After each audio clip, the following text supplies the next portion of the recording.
जनाब अब्दुल मुत्तलिब कहते हैं मैं भागा हुआ अपने घर की तरफ आया। तवज्जो से सुने, मैं भागा हुआ अपने घर की तरफ आया तो मैंने क्या देखा, दरवाजा बंद। नदीम भाई वो कहते हैं जनाब अब्दुल मुत्तलिब दरवाजा मेरे घर का बंद था, दरवाजा मेरे घर का बंद था। मैंने दरवाजे पे दस्तक दी तो अंदर से आवाज आई, कौन? तो मैंने कहा क्या मेरे शहजादे की पैदाइश हुई है, जरा दिखाओ, दरवाजा खोलो। तो अंदर से आवाज आई, अय अब्दुल मुत्तलिब दरवाजे पर खड़े रहो, अभी आने वाली शख्सियत का दीदार जन्नत की हूरें कर रही हैं। अभी तो वो बारी बारी हुजूर के नालेन का बोसा दे रही हैं। अब्दुल मुत्तलिब कहते हैं मैं बाहर खड़ा रहा और जब मेरे हाथों में, मेरे दामन में आमीना का लाल आया, अरे अब्दुल मुत्तलिब तेरी उन आंखों को सलाम जिन आंखों ने आमीना के लाल के चेहरे को देखा है। जनाब अब्दुल मुत्तलिब कहते हैं जैसे मैंने खुदा की कसम अपने लाडले के चेहरे को देखा है, मैं दंग रह गया, मेरी आंखों से खुशी के आंसू निकल आए और आंखों की पलकों ने कहा होगा सरकार की आमद, सरकार की आमद, सरकार की आमद। जनाब अब्दुल मुत्तलिब कहते हैं मैंने अपने लाडले को, अपने बेटे को, अपने पोते को सीने से लगाया, लगा के मैंने कहा जरा काबे की दीवारों तक जाऊं और दिखा दूं काबे के खिलाफ को, उसके तारों पौध को, उसके ताने बानों को और दीवारे काबा को। जनाब अब्दुल मुत्तलिब कहते हैं मैं अपने लाडले को लेकर के अपने सीने से काबे के करीब आया। इमाम सुयूती ने अपनी किताब में लिखा, काबा मकाम इब्राहिम की तरफ इतना झुका हुआ था, लग रहा था अब गिर जाएगा, अब गिर जाएगा, अब गिर जाएगा।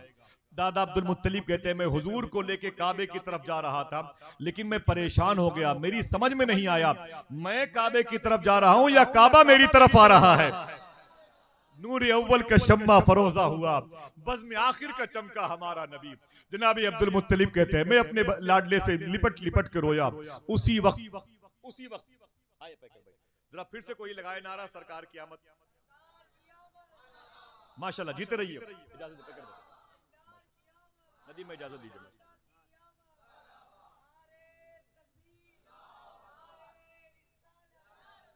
अल्लाह सलामत रखे आप सबको, हुजूर की पैदाइश का फैज अता फरमाए। आवाज पहुंची आप तक?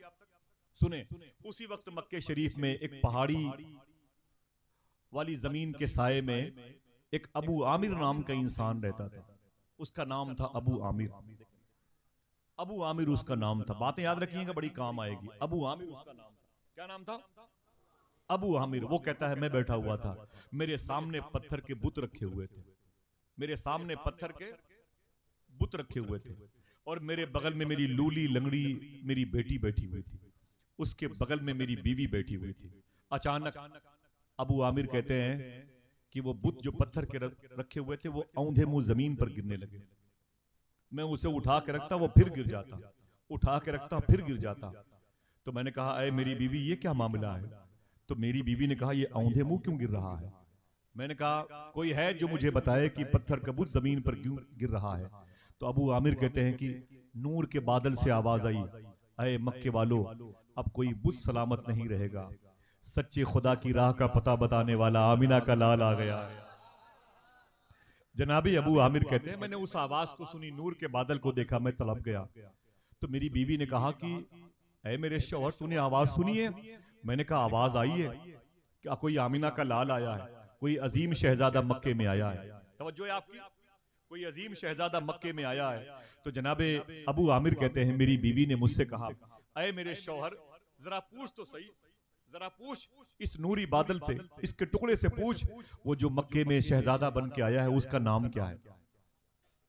तो जनाब अबू आमिर कहते हैं मैंने नूरी बादल से पूछा, अय बादल के टुकड़े जब तूने ये खुशखबरी सुनाई है कि कोई अजीम शख्सियत आई है तो ये तो बता दे उसका नाम क्या है? तो उस नूरी बादल से आवाज आई, इस्मुहु मोहम्मद, उसका नाम मोहम्मद है। मोहब्बत से कह दें कितना प्यारा नाम हुजूर का है।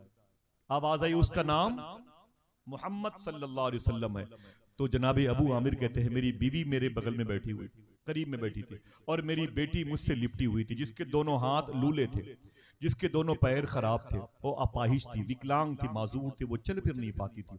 अबू आमिर कहते हैं जैसे मेरी बेटी ने हुजूर का नाम सुना, जैसे मेरी बेटी ने हुजूर का नाम सुना, उसने अपने लूले हाथों को उठाया, उसने अपने लूले हाथों को उठाया। अबू आमिर कहते हैं मैं देख रहा था, मेरी बेटी ने अपने लूले हाथों को उठाया, टेढ़े मेढ़े हाथों को उठा के बोली ऐ मेरे मौला, ऐ जमीन व आसमान के पैदा करने वाले, ये जो नाम पुकारा गया है नूरी बादल से, अगर ये नाम तेरी बारगाह में वाकई बहुत मकबूल है तो मेरे हाथों और पैरों को शिफा अता फरमा दे। अल्लाह अकबर, अल्लाह अकबर। सरकार मुजाहिद मिल्लत के खलीफा हबीब मिल्लत शाह साहब किबला अपनी किताब में लिखते हैं कि जैसे ये फरमाया अबू आमिर के बेटी ने, ऐ मेरे मौला, अगर ये नाम इतनी बरकत वाला है, इतनी मिठास है इस नाम में, तो शिफा की बारिश से मुझे शराबोर कर दे, मेरे टूटे हुए उजड़े हुए घर को बना दे, मेरे लूले हाथों को टेढ़े मेढ़े पैर को सलामत कर दे। तो अबू आमिर कहते हैं मैं फिर तो उधर देखने लगा, अल्लाह का इतना बड़ा करम हुआ कि मेरी बेटी उठ के खड़ी हो गई। बोले बोले बोले। अबू आमिर कहते हैं मेरी बेटी उठ के खड़ी हो गई, उठ के खड़ी हो गई। बोले मैं दंग रह गया, मेरी बीवी तड़प गई। बोले जब से तुझे मैंने दूध पिलाया है कभी तू उठ के खड़ी नहीं हो पाई, कभी तू चल नहीं पाई, कभी तू बात नहीं कर पाई, कैसी है तेरी टूटी फूटी जबान, तेरे टेढ़े मेढ़े हाथ, ये सही कैसे हो गए? तो बेटी ने कहा इस नूरी बादल से जो नाम मैंने सुना ना, इसी नाम के वसीले से दुआ मांगी, अल्लाह ने कबूल कर ली है। तो जनाब अबू आमिर कहते हैं मेरी बीवी ने कहा अरे मेरे शौहर चले जाओ मक्का, जाके पता तो करो कि किसके घर में कौन आया है। तवज्जो है आपकी? बैठ जाए अदब से, अब कोई काम ना करे, दाएं बाएं बैठे अदब से। हुजूर की पैदाइश सुने जरा, फिर से कहते हैं सरकार की आमद, सरकार की आमद। जनाबी अबू आमिर कहते हैं मैं निकला अपनी बीवी के कहने पर, अपनी बेटी को छोड़ दिया, अपनी बीवी को छोड़ दिया, मैं मक्का आ गया। मैं मक्के की जिस गली से गुजरता गली महकने लगती। खुशी नहीं होती आपको हुजूर की पैदाइश पर? अबू आमिर कहते हैं मैंने देखा कि मक्के के वो बूढ़े बूढ़े लोग जो लाठियां लेके चलते थे, आज बगैर लाठी के दौड़ रहे हैं। वजह आमीना का लाला। कहते वो लोग जो काफी दिनों से पेशेंट थे, मरीज थे, जो चल फिर नहीं पाते थे, आज वो भी मक्के की गलियों में दंदनाते हुए फिर रहे हैं। मैंने कहा क्या बात है? बोले आमीना का लाल आया, दुनिया का सबसे बड़ा तबीब हाजिक आया हुआ है। बोले वो बकरियां जो डग्गा मारती मरने वाली थी, आज उनके थन दूध से भरे हुए। वजह आमीना का लाल आया है। बोले पूछते पूछते पूछते पूछते मैं अब्दुल मुत्तलिब के घर के दरवाजे पर आ गया। अब्दुल मुत्तलिब खुशियों में अपने दरवाजे पर बैठे हुए थे। मैंने कहा अब्दुल मुत्तलिब। बोले क्या बात है? मैंने कहा कि आप मेरा एक काम कर दे। बोले तेरा नाम क्या है? मैंने कहा अबू आमिर। मैंने कहा सुनने में आया कि कोई अजीम शहजादा तेरे घर में पैदा हुआ है। जनाब अबू आमिर कहते हैं अब्दुल मुत्तलिब ने कहा हाँ अबू आमिर, मेरे घर पे अल्लाह ने बड़ी नेमत भेजी है, बड़ी अजीम अलामत नूर आई है मेरे घर पे। तो जनाब अबू आमिर कहते हैं कि अय अब्दुल मुत्तलिब, अगर जहमत न हो तो मुझे अपने उस लाडले का चेहरा दिखा दे। अगले साल आपने हुजूर के चेहरे के हवाले से बातें सुनी, याद है? याद है ना भाई? हुजूर का चेहरा कितना प्यारा था, याद है ना आपको? वो टॉपिक था कि जैसे मेरे हुजूर है वैसा कोई नहीं। सुने आप, जनाब अबू आमिर कहते हैं मैंने कहा अब्दुल मुत्तलिब मुझे अपने लाडले का चेहरा दिखा दे, जो शख्सियत आई है उसके चेहरे नूर की ज़ियारत का मैं शरफ हासिल कर लूं। तो जनाब अब्दुल मुत्तलिब कहते हैं मैं घर के अंदर गया, मेरी बेटी आमिना घर में बैठी हुई थी। मैंने कहा आमिना अपने बेटे को दे दे, एक अबू आमिर नाम का इंसान मिलना चाहता है। जनाब अबू आमिर कहते हैं कि मैंने देखा कि जनाब अब्दुल मुत्तलिब अपनी गोद में हुजूर को लिए हुए आए। मोहब्बत से कहते हैं सुभान अल्लाह, मेरे आका सल्लल्लाहु अलैहि वसल्लम उनके दामन से लिपटे हुए थे। अभी थोड़ी देर हुए हुजूर को पैदा हुए हो। कहते हो सुभान अल्लाह। कहते थोड़ी देर हुए हुजूर को पैदा हुए तो मैंने क्या देखा? जनाब अबू आमिर कहते हैं कि हुजूर जैसे जैसे आगे बढ़ रहे थे खुशबुएं मेरे करीब आ रही। जनाब अबू आमिर कहते हैं सफेद रंग का ऊनी कपड़ा हुजूर ने ओढ़ रखा था। तवज्जो भाई दे, तवज्जो। सफेद रंग का ऊनी कपड़ा हुजूर ने ओढ़ रखा था। जब करीब आए ना तो जनाब अब्दुल मुत्तलिब से जनाब अबू आमिर ने कहा अय अब्दुल मुत्तलिब। बोले क्या बात है? बोले तकलीफ न हो तो अपने लाडले का चेहरा दिखा दीजिए। हुजूर के चेहरे का तस्करा सुन के सुभान अल्लाह कहा करें, तेरा हुस्न मेरी निगाह में बखुदा खुदा की किताब है, तेरी बंदगी तो अलग रही, तुझे देखना भी सवाब है। जनाबी अबू आमिर कहते हैं मैंने कहा कि अय अब्दुल मुत्तलिब अपने लाडले का चेहरा तो दिखा दीजिए। जनाब अब्दुल मुत्तलिब ने हुजूर सल्लल्लाहु अलैहि वसल्लम का चेहरा दिखाया। सुने, ये जुमला आज तक कभी हमने नहीं सुना, आपने सुना होगा, बड़े शहर में रहते हैं, इसको लिख लें। ये तारीख का एक अजीब व गरीब जुमला इसके बाद आ रहा है। ये बड़े जिम्मेदार लोग बैठे हुए दाएं बाएं। अबू आमिर कहते हैं जैसे अब्दुल मुत्तलिब ने हुजूर के चेहरे से नकाब हटाई, खुदा की कसम में चीख पड़ा। मैंने हुजूर की जब चमकदार आंखें और चमकदार पेशानी देखी तो मैं दंग रह गया। कहते मैंने कहा अब्दुल मुत्तलिब इतनी चमकदार पेशानी तेरे लाडले की है, आज तक मैंने इतनी चमकदार आंखें नहीं देखी हैं। अब्दुल मुत्तलिब रो के बोले, देखते भी कैसे अबू आमिर, बनाने वाले ने दूसरी पेशानी बनाई ही नहीं है। जनाबी अबू आमिर कहते, खुदा की कसम मैं हुजूर की आंखों को देखता रहा और हुजूर की चमकदार आंखें देखते देखते मैं जमीन पर गिर पड़ा। जनाबी अब्दुल मुत्तलिब कहते हैं कि मैं हुजूर को लेकर के अंदर गया और जैसे हुजूर को आमिना के हवाले करके बाहर आया, देखूं अबू आमिर जमीन पर गिरा हुआ है। कहते मैं करीब आया, जब बैठ के उसे उठाना चाहा तो अबू आमिर शहीद हो गए। सिर्फ एक झलक हुजूर की देखी। कायनात का ये पहला शख्स है जो हुजूर की मोहब्बत में शहीद हुआ। मेरा इमाम कहता है, इश्क तेरे सदके जलने से छुटे सस्ते, जो आग बुझा देगी वो आग लगा। मेरा इमाम कहता है, ऐ दिल ये सुलगना क्या, जलना है तो जल भी उठ, दम घुटने लगा जालिम क्या धूनी रमाई। जनाबे अब्दुल मुत्तलिब कहते हैं, कायनात का पहला शहीद जिसने मेरे लाडले के चेहरे को देख करके मेरे दरवाजे पर अपनी जान दी है, उसका नाम अबू आमिर है। अल्लाह अबू आमिर के दर्जात को बुलंदी अता फरमाए, जिसने हमें इश्क की राह के मुसाफिर बनने वालों के कबीले में जोड़ने की दुआएं मांगी, जो हमारे लिए एक मुबारक निशाने मोहब्बत बन गया है। दुआ करो अल्लाह उनके इश्क का सदका हमें अता फरमाए। जरा फिर से कह दो, सरकार की आमद, हाथों को उठा के बोले, सरकार की आमद। मेरे आका सल्लल्लाहु अलैहि वसल्लम इसी मुबारक शहर में, जिसको मक्का शरीफ कहते हैं। अगर कोई आपसे पूछे हुजूर किस शहर में पैदा हुए, तो क्या बताओगे? बोले बोले क्या बताओगे? उसी वक्त मक्के शरीफ में जब हुजूर पैदा हुए। एक मुल्क है जिसे ओमान कहते हैं, जिसकी राजधानी है मस्कत, नाम सुना होगा आपने। इसमें दो जगह बड़ी मशहूर है, एक का नाम है सलाला, एक का नाम है सोर। यहाँ दो बड़े अजीम बुजुर्ग लेटे हुए हैं। एक का नाम है इब्राहिम बिन अधम, एक का नाम है माजिन बिन गजूबा, मीम अलिफ लाल नू माजिन बिन गजूबा। ये आज से 1500 साल पहले के बुजुर्ग हैं। माजिन इब्राहिम बिन अधम बाद के बुजुर्ग हैं। सुने, बड़ी प्यारी बात है। इब्राहिम बिन अधम कहते हैं, मैं पत्थर की मूरत बनाया करता था, पत्थर तराश तराश के लोगों के लिए खुदा बनाता था माजिन, और बड़ी कीमतों पर उसे बेचा करता था। देखें, बड़ी महंगी उसे उन मूर्तियों को बेचा करता था। जनाबे माजिन बिन गजूबा कहते हैं, मुझसे बड़ा पूरे मुल्क में कोई संग तराश नहीं था जो पत्थर को तराश की इतना कीमती जौहर दिखा सके। कहते हैं कि बड़ी कीमती मेरी मूर्तियां बिका करती थी। एक दिन मैंने बड़ी ताकत लगाई, पूरी ताकत झोंक दी मैंने एक पत्थर को तराशने में, और जब वो पत्थर तराश करके मैंने तकमील तक पहुंचाया, वो तैयार हो गया, वो पत्थर का बुत तैयार हो गया, तो ऐसा लग रहा था जैसे उसकी आंखें अब जुम्बिश करेंगी, उसके पैर लग रहा था अब चलेंगे, उसकी जबान अब बोलेगी। जनाबे माजिन कहते हैं, मैं बैठा हुआ था, सामने पत्थर का बुत रखा हुआ था। मैंने अपने बाजुओं पर कहा, शाबाश माजिन शाबाश, तूने कमाल कर दिया, क्या पत्थर तराशा, तूने तो कामयाबी की इंतहा कर दी है। जनाबे माजिन बिन गजूबा कहते हैं, सुने आप, मस्कत ओमान की बात है, वहां की तारीखी लाइब्रेरी में वो किताब मौजूद है जिस किताब में ये मुबारक जिक्र है। अल्लाह अकबर। जनाबे माजिन बिन गजूबा कहते हैं, मैंने उस पत्थर के सामने बैठ करके अपने ही फन की दाद देने लगा। अचानक उस पत्थर से आवाज आई, उस पत्थर से आवाज आई, ओ माजिन बिन गजूबा, मेरी क्या परस्तिश करता है, उसकी परस्तिश क्यों नहीं करता जिसका पता बताने के लिए मदीने में मोहम्मद आने वाले हैं। वो जो आमीना का लाल आ गया। जनाबे माजिन बिन गजूबा कहते हैं, मैं दंग रह गया। हुजूर की पैदाइश की खबर की खुशबू मेरे मुल्क तक पहुंची हुई। बहुत दिनों के बाद जब हुजूर से मिलने के लिए आए ना, हुजूर के शहर के बॉर्डर पे, तो हुजूर ने फरमाया, अपने गुलामों से खुश हो जाओ, एक दोस्त मस्कत ओमान से मुझसे मिलने के लिए आ रहा है। अल्लाह अल्लाह अल्लाह। ये मेरे आका सल्लल्लाहु अलैहि वसल्लम की पैदाइश मुबारका का महीना है। बात करता हूँ मक्के शरीफ की, तवज्जो दीजिएगा। हुजूर की पैदाइश का मामला है, लेकिन वाकया तो मक्के शरीफ का है, लेकिन बयान हो रहा है मदीने शरीफ में। कोई फिर से कह दे, सरकार की आमद, तवज्जो दें, इसे याद करें आप, बातें काम की है।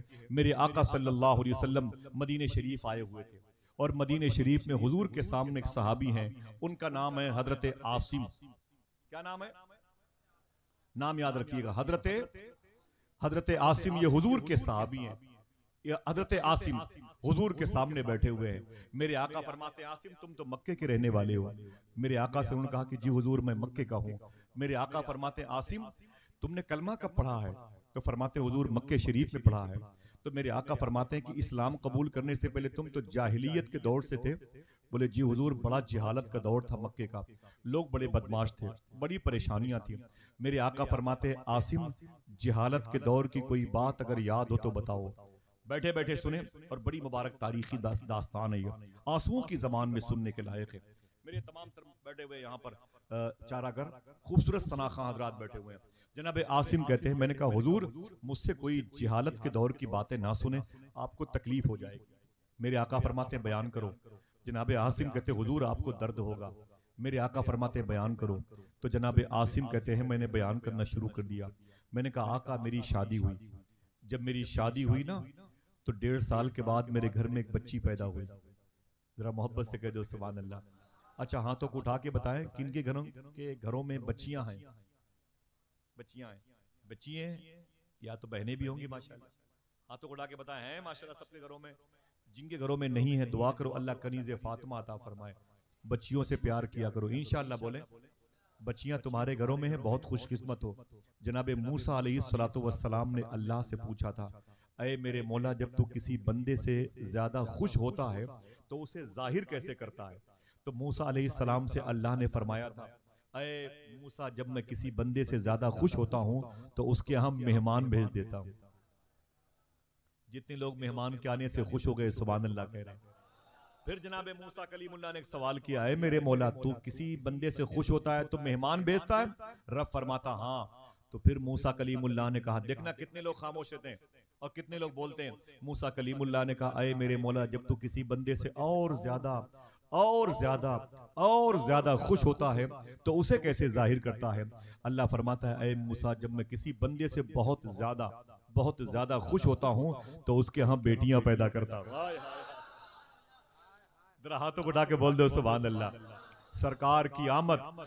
बैठे, अल्लाह ताला आप सबके माँ बाप की मगफरत फरमाए। बेटियों से प्यार किया करो इंशाअल्लाह। बोले हाँ, हाथों को उठा के बोलो इंशाअल्लाह। बेटियों को मारा मत करो वरना जलील मौत मरेंगे हम। समझिए क्या मतलब है?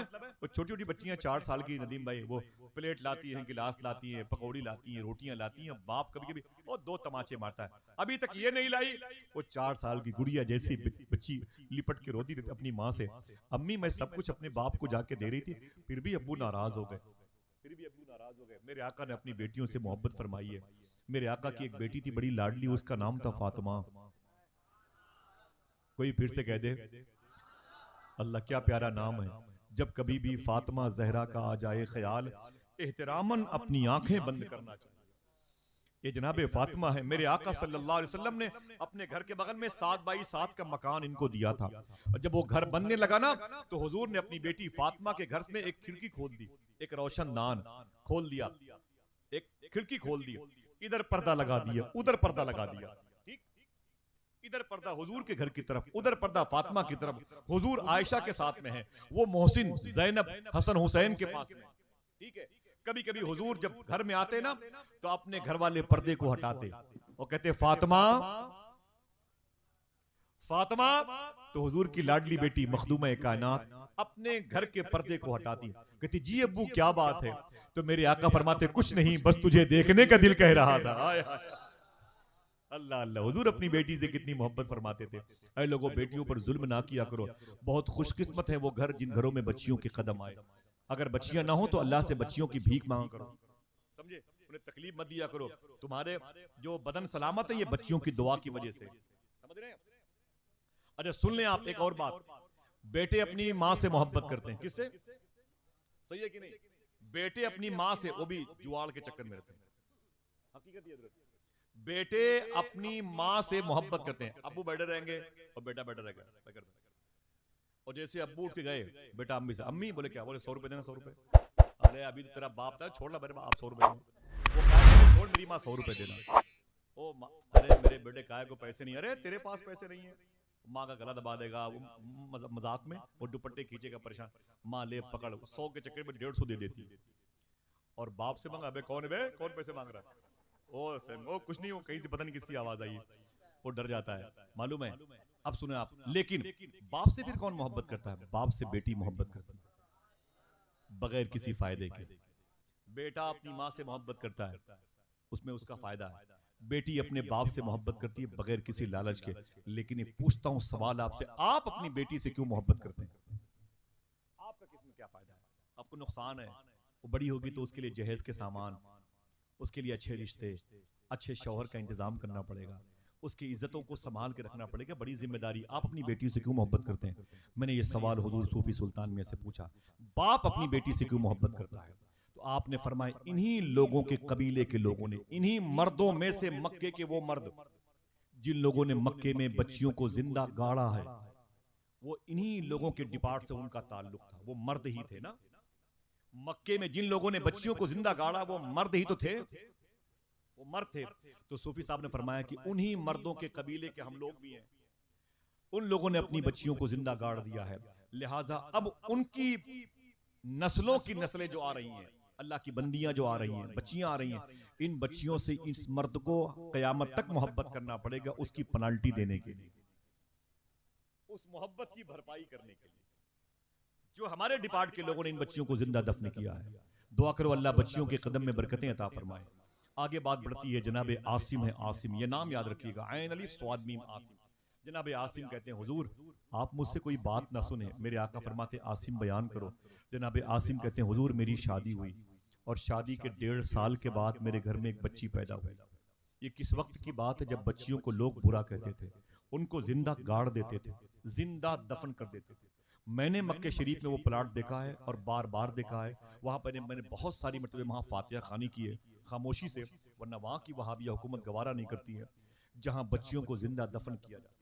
कभी आप जाइएगा तो जरूर जाइएगा इंशाल्लाह। अरे इंशाल्लाह तो बोल दो भाई। हाँ, उस जमजम टावर के बगल में दारू तौहीद बिल्डिंग है, दारू तौहीद बिल्डिंग के बगल में ब्रिज है, ब्रिज क्रॉस करेंगे तो बिन लादेन मस्जिद की तरफ का एरिया है। ऊपर चढ़ेंगे तो दाएं तरफ एक प्लाट खाली है, उसी प्लाट को मकबरतुश शिबका कहते हैं, जहां बच्चियों को जिंदा दफन किया जाता रहा। सुने गौर से, जनाब आसिम कहते हैं हुजूर मेरी बच्ची पैदा हुई, मैं बाहर बैठा हुआ था, मैंने कहा क्या हुआ? तो बताया गया कि बेटी पैदा हुई। गुस्से में लाल पीला हो गया। हुजूर फरमाते क्या हुआ? तो जनाब आसिम कहते हैं मैं घर में गया और घर जाकर के मेरी मेरी बीवी वो डिलीवरी होम में थी ना, खून बिखरे हुए थे मेरी बीवी के, दर्द से परेशान थी, चीख रही थी। एक छोटी सी बच्ची 10-20-25 मिनट पहले मिसाल के तौर पर पैदा हुई थी, जमीन पर तड़प रही थी। कुछ औरतें मेरी बीवी को तसल्ली दे रही थी। मैं सीधे गया अपनी बीवी के डिलीवरी होम में, अपनी बच्ची को दबोच लिया, अपनी बच्ची को दबोचा। दबोचने के बाद एक फावड़ा उठाया तो मैंने मेरी बीवी ने कहा अरे मेरे शौहर क्या कर रहे हो? देख रहे हो कि डिलीवरी से कितनी तकलीफ मुझको है, मैंने बच्ची को जना है, ये मेरे दिल का टुकड़ा है, कहाँ लेके जा रहे हो? जनाब आसिम कहते चुप, मैं इसे जिंदा मार दूंगा। मेरी बीवी रोने लगी, बोले ना ना मैंने 9 महीने इसे पेट में रखा है, मेरे शौहर इसे मार मत, इसे मार मत, इसे मेरे हवाले कर दे। शौहर जनाब आसिम कहते हैं कि मैं रुका नहीं, फावड़ा लेके गया मकबरतुश शिबका ग्राउंड में, मैंने गड्ढा खोदा और अपनी छोटी सी बच्ची, कच्ची बच्ची को उठा के पटक दिया। वो जमीन पर गिरी, चीख निकल गई, मैंने मिट्टी डाल के उसे दफन कर दिया। हुजूर रोने लगे, मेरे आका की आंखों से आंसू निकले ना तो हुजूर की रेशे मुबारक दाढ़ी भीग रही थी। हुजूर फरमाते आसिम फिर क्या हुआ? तो जनाब आसिम कहते हुजूर फिर इंतजार करता रहा, फिर 1.5-2 साल के बाद मेरी बीवी उम्मीद से हुई, फिर बच्ची पैदा हुई। कहते मुझे खबर लगी, फिर मैं घर के अंदर गया डिलीवरी होम से, मैंने उस कच्ची बच्ची को उठाया, मेरे हाथों में तड़पती थी मेरी बच्ची, उसकी छोटी छोटी उंगलियां, पेट से खून निकलता था, मैं उस यूं दबोचता था, उसके मुंह से खून, आंखों से खून निकलता था। कच्ची बच्ची थी, आधा घंटे मुश्किल से पैदा हुई, फावड़ा लेके उसे दफन कर दिया। हुजूर रोने लगे। जनाब आसिम कहते हुजूर रोए मत, मेरे आका फरमाते बताओ तो सही फिर क्या हुआ? जनाब आसिम कहते हैं तीसरी बच्ची पैदा हुई, उसे मार दिया। चौथी बच्ची पैदा हुई, उसे मार दिया।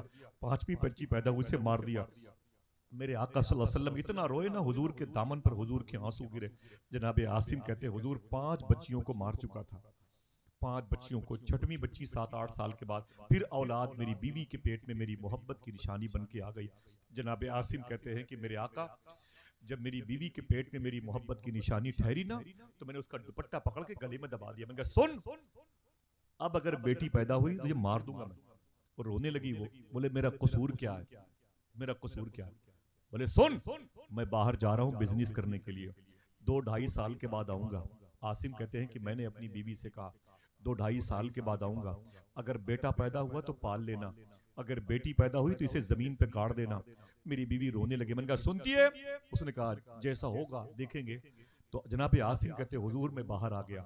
मेरे आका फरमाते फिर क्या हुआ? जनाब आसिम कहते हैं कि 1 साल के बाद, रब की मर्जी 9-10 महीने के बाद मेरे घर में फिर बेटी पैदा हुई। रब ने क्या फरमाया, मैं जिससे ज्यादा मोहब्बत करता हूँ उसके घर में बेटियां पैदा करता हूँ। जनाब आसिम कहते हैं मेरे आका, मेरे घर में छठवीं मरतबे फिर बेटी पैदा हुई। बीवी के जिस्म का टुकड़ा होती है औलादें, बीवी कैसे उसे दफन करती है। मेरी बीवी ने रोते हुए उस बच्ची को सीने से लगाया, कहा ए बच्ची, 5 तेरी बहनें बदनसीबी के चादर को ओढ़ करके मक्के में पड़ी हुई है, मिट्टी की चादर ओढ़ के, तू इस घर में कैसे पैदा हो गई।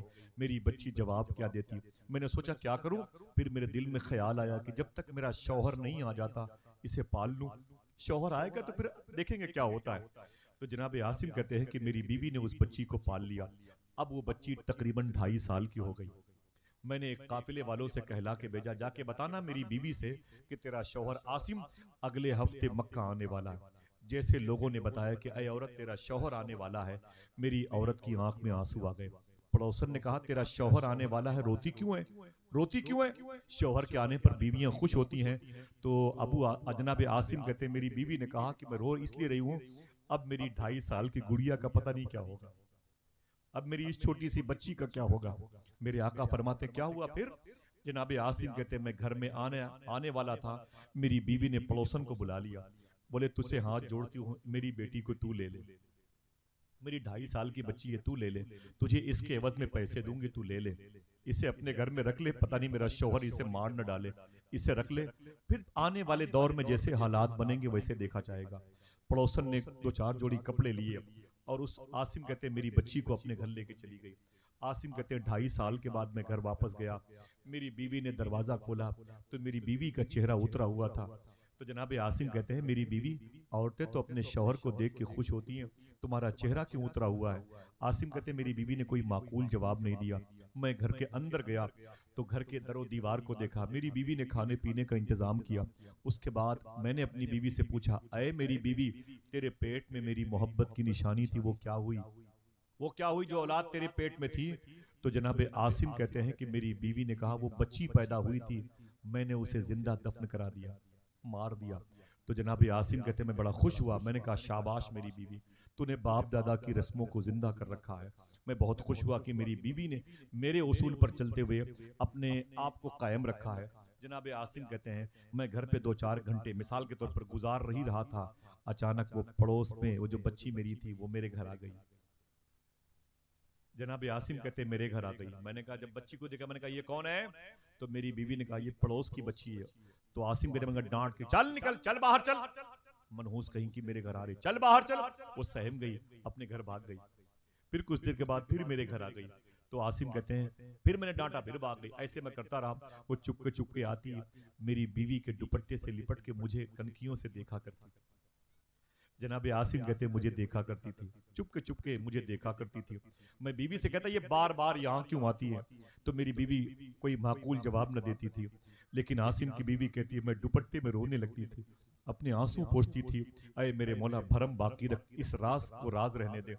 जनाब आसिम कहते हैं वो बच्ची इतनी ज्यादा मर्तबे मेरे घर आने लगी कि मुझे ताकते ताकते मैं खुद उसे ताकने लगा। जनाब आसिम कहते हैं मेरे दिल में उसकी मोहब्बत पैदा हो गई। मैं मक्के के बाजारों में जाता तो उसके लिए सामान लाता था, जैसे 2 लोग अपनी बच्चियों के लिए लाते हैं। जनाब आसिम कहते हैं मैं उसके लिए कपड़े लाता था। पड़ोस में चली जाती तो मैं उसके घर जाता, मैं कहता कि बहन थोड़ी देर के लिए अपनी बच्ची मेरे हवाले कर दे। मैं अपने साथ उसे लेके आता, वो खाना खाती थी, मैं अपने हाथों से उसे खाना खिलाता था। कभी कभी मुझे नींद ना आती ना तो मैं उसको अपने सीने पे सुलाता था। मेरी बच्ची, वो बच्ची पड़ोस की मेरे बालों को सहलाती थी, मैं बहुत रोता था। मैंने एक दिन अपनी बीवी से कहा, अरे मेरी बीवी बच्चियां इतनी प्यारी होती है, मुझे पता नहीं था। मेरी बीवी रोने लगी। जनाब आसिम कहते हैं कि मैं आका मैं क्या बताऊं, उससे मैं मोहब्बत कर बैठा। मैं बगैर उसके सोता नहीं, खाता नहीं था, पीता नहीं था, हर वक्त उसको देखता। वो 2.5 साल की गुड़िया, वो इधर से उधर भागती थी, पूरी कायनात उसके साथ चलती थी। मेरी खुशी उसके साथ थी, मेरा गम उसके साथ था। जनाब आसिम कहते हैं कि एक दिन मैं अपनी बीवी के पास बैठा हुआ था, वो बच्ची आ गई। मैंने उसे सीने से लगाया, उसकी पेशानी चूमी, उसके होठों को चूमा, उसकी छोटी छोटी उंगलियों को मैंने चूमा। मैंने अपनी बीवी से कहा, अरे मेरी बीवी, मैंने 5 बच्चियों को जिंदा गाड़ दिया, अगर ये मेरी बच्ची होती ना तो मैं इसे पाल लेता, अगर ये मेरी बच्ची होती तो मैं इसे पाल लेता। अरे मेरी बीवी, आज पता चला है बच्चियां अपने बाप के लिए कितनी खुश आइंद होती है, कितनी खुशकिस्मत होती है। आज तक पूरे मक्के में मुझे इतना प्यार कोई नहीं करता जितना प्यार लोग कहते हैं बच्चियां अपने बाप को करती हैं। मैंने 5 बच्चियों को इन्हीं हाथों से दबोच दबोच के मारा है। याद आती हैं बच्चियां। अगर मेरी 5 बच्चियां होती ना तो इस घर में दंदनाती हुई, एक बच्ची इतनी अच्छी लगती है तो वो 5 कितनी अच्छी लगती होंगी। अल्लाह अकबर। जनाब आसिम कहते हैं, मैंने कहा कि ऐ मेरी बीवी, पड़ोस की औरत से कह दो अगर तकलीफ न हो तो इस बच्ची को कुछ दिनों के लिए मेरे हवाले कर। तो बीवी ने कहा, क्या तुम इससे मोहब्बत करते हो, ये तुम्हें अच्छी लगती है? तो जनाब आसिम ने कहा, हाँ मुझे इससे बड़ा प्यार है। तो बस मेरी बीवी समझ गई कि अब इसके दिल से मेरी बेटी की मोहब्बत निकल नहीं सकती है। मेरी बीवी ने कहा, अय मेरे शौहर, अगर नाराज न हो तो एक बात बताऊं। कहा, बताओ। तो जनाब आसिम कहते हैं, हुजूर मेरी बीवी ने कहा कि अय मेरे शौहर, ये तुम्हारी ही बेटी है, ये तुम्हारी ही बेटी है। जनाब आसिम कहते हैं, मैं दंग रह गया। मैंने कहा, इतना बड़ा फ्रॉड खेलने की क्या जरूरत थी? बोले, न बताती तुम पहले दिन इसे मार देते, पहले दिन इसे मार देते। मेरे आका फरमाते, फिर क्या हुआ? जनाब आसिम कहते हैं, मैं बी बच्ची से लिपट गया, अपने खून को वो चूमने लगा, उसके तलवे को चूमता, उसकी आंखों को चूमता, उसकी जुल्फों को चूमता। मैंने अपनी बीवी से हाथ जोड़ के कहा कि अय मेरी बीवी, सुन सुन, खबरदार ये राज फाश न होने पाए, ये किसी को पता न लगने पाए कि आसिम अपनी बेटी को पालता है। समझ रहे? बच्चों को खामोश रखें भाई, बच्चों को खामोश रखें। सुने, अल्लाह ताला इन बच्चों के कदम में बरकतें अता फरमाए, आमीन। बस सुने, बड़ी प्यारी बात है, ये हुजूर की वजह से है जो बच्चियों के कदम मुस्कुरा रहे हैं। जरा हाथों को उठा के बोलो, सरकार की आमद। बोले बोले बोले, सरकार की आमद। जनाब आसिम कहते हैं कि मैं रोया तो हुजूर से मैंने कहा कि हुजूर आप रो रहे हैं? मेरे आका फरमाते हैं, आसिम फिर क्या हुआ? तो जनाब आसिम कहते हैं, मैंने कहा मेरी बीवी, खबरदार बताना नहीं किसी को, मैं बच्ची को पालता हूँ। मैंने कहा कि ठीक है, लेकिन खुशबू कब तक इत्र के इत्रदान में रहती? वो फैल गई। मैं जब मक्के के बाजारों में जाता तो गुड़िया के लिए कुछ न कुछ खरीदता था, कुछ न कुछ। जैसे आज के दौर में लोग टॉफी ले लिए, कैडबेरी ले लिए, गुब्बारे ले लिए, खिलौने ले लिए, गुड़िया ले लिए, छोटी छोटी चूड़ी ले लिया बच्चों के लिए। तो जनाब आसिम कहते हैं, मैं बाजारों से बच्ची के लिए सामान लाता था, मेरे दोस्तों की नजर पड़ गई, मुझसे बोले, आसिम ये बच्चियों के लिए सामान तुम क्यों खरीदते हो? आसिम कहते हैं, मेरी आंखें निकल आई।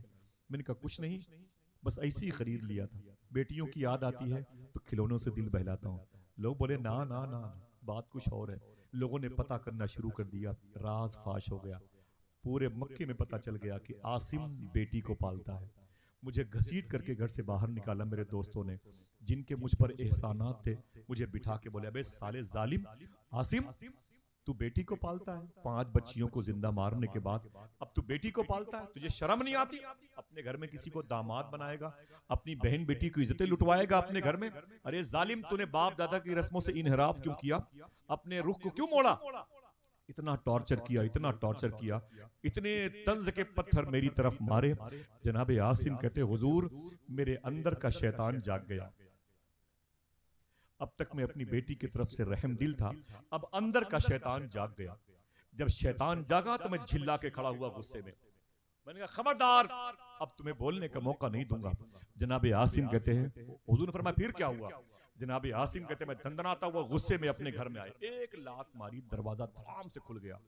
मैंने क्या देखा कि आंगन में मेरी बीवी बैठी हुई है और मेरी बच्ची 2.5 साल की मेरी बीवी के रान पर लेटी हुई है और मेरी बीवी मेरी बेटी के बालों को संवार रही है। जनाब आसिम कहते हैं, दरवाजे पर मैंने लात मारी तो मेरी बीवी ने कहा, क्यों इतनी जोर से तुमने दरवाजे पर लात मारी है? मैंने कहा, खबरदार, इतना मैंने गुस्से में कहा और आगे बढ़ करके अपनी बच्ची के बालों को पकड़ लिया।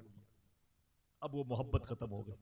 जनाब आसिम कहते हैं, मैंने अपनी बच्ची के बालों को पकड़ लिया, उसे यूं घसीटा तो मेरी बीवी चीख पड़ी, बोले, क्या कर रहे हैं आप? इस बच्ची के बगैर तो आप सोते नहीं थे, बगैर इसे खाना नहीं, इसको खिलाए खाना नहीं खाते थे, अपने सीनों पर इसे सुलाते थे, अचानक क्या हो गया? जनाब आसिम कहते हैं, मेरी बीवी ने मेरे पैरों को पकड़ लिया, मैंने एक लात मारी, मेरी बीवी के सर फट गया। मैंने कहा, चल बाहर चल। मेरी बीवी ने कहा, ना ना आसिम, 2.5-3 साल हो गए इस बच्ची को पालते हुए, मैंने अपना खून पिला के इसे पाला है। आसिम मारना नहीं इसे, आसिम मुझे अलग कर दे लेकिन मारना नहीं। आसिम कहते हैं कि हुजूर मेरे अंदर शैतान हावी था, शैतान मुझ पर गालिब था। मैं गया, उस दौर के हिसाब से वो फावड़ा, वो कुदाल लिया और अपनी बच्ची के बाल को पकड़ के घसीटते हुए जा रहा था। हुजूर सुन के रोए। ऐ लोगों, हमारी आंखें अश्कबार नहीं होती हैं, पत्थर दिल है, लेकिन जनाब आसिम कहते हैं कि हुजूर रो रहे थे और मैं अपनी उस बच्ची को, गुड़िया जैसी बच्ची को घसीटता हुआ जा रहा था। और जब मैं लेके जा रहा था तो कहते हुजूर गजब हो गया। 5 बच्चियों को जिंदा दफनाने वाला इंसान, एक आवाज अचानक आई मेरे कानों में, आसिम खबरदार, इसे दफन न करना। अय आसिम खबरदार, इसे मारना नहीं, आसिम इसे मारना नहीं, खबरदार इसे दफन न करना। जनाब आसिम कहते मैंने पीछे मुड़ के देखा, आवाज थी, आवाज देने वाला नहीं था। मैं डर गया, शायद कयामत आ जाएगी। इतनी हैबत थी उस आवाज में, इतना प्रेशर था उस आवाज में। मैं समझा जमीन फट जाएगी, मैं धंस जाऊंगा, आसमान मुझ पर गिर पड़ेगा, मौत मेरे ताकुब में है, मलकुल मौत मेरे पीछे है। मैं डर रहा था, लेकिन बच्ची के बालों को पकड़ के घसीटते हुए जा रहा था। जनाब आसिम कहते हैं हुजूर, मेरी बच्ची तड़प रही थी।